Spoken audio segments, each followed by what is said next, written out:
تصدق بالحديقة كلها.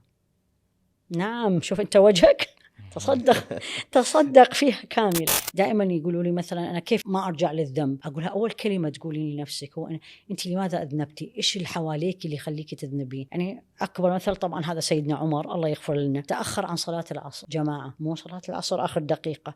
ليه؟ لأن كانت في الحديقة. طيب حديقته في المدينة كان يعمل فيها، شغلتني عن صلاة العصر. إيش سوى؟ صدق بالحديقة كلها. نعم، شوف أنت وجهك، تصدق فيها كاملة.